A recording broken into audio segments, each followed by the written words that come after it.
Bonjour.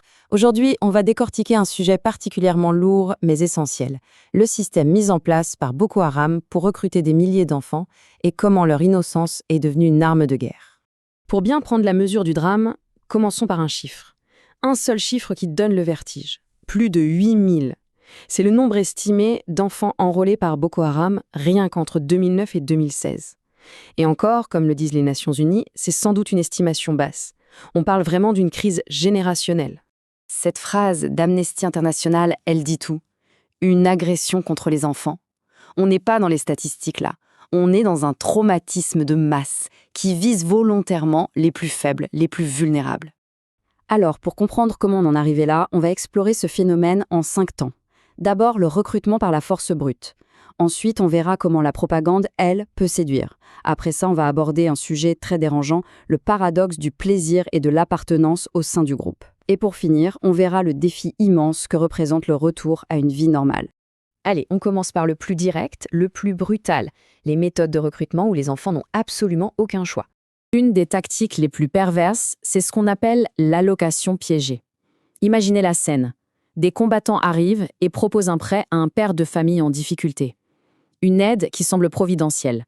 Mais bien sûr, quand ils reviennent réclamer le remboursement, le père ne peut pas payer. Et là, le piège se referme. La dette se paie en vie humaine. Il doit livrer ses propres enfants. Et parfois, il n'y a même pas de piège financier. Juste un ultimatum, cru et direct. Écoutez ce témoignage de Jamil, un ancien enfant soldat. Boko Haram m'a forcé à choisir. Soit je les rejoignais, soit ils tuaient mes parents. C'est... Quel genre de choix est-ce que c'est ça ? C'est la coercition dans ce qu'elle a de plus horrible. Et cette contrainte, elle prend toutes les formes possibles.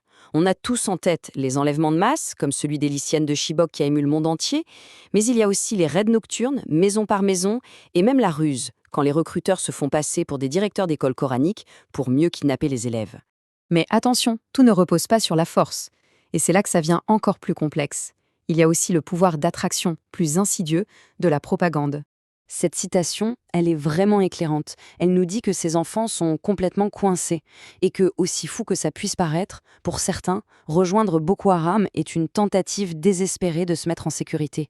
Quand l'État est incapable de vous protéger, un groupe armé peut sembler être la seule option. En fait, Boko Haram prospère sur les ruines d'un État défaillant. La pauvreté, l'absence totale de perspective. Quand on vous dit que plus de 5000 salles de classe ont été détruites, qu'est-ce qui reste ? Rien. Alors quand le groupe arrive et promet un repas chaud, un peu d'argent et un semblant de protection, pour un jeune qui n'a rien, cette promesse peut devenir très persuasive. Et là, on touche du doigt le mensonge. D'un côté, on a l'image de la propagande, des enfants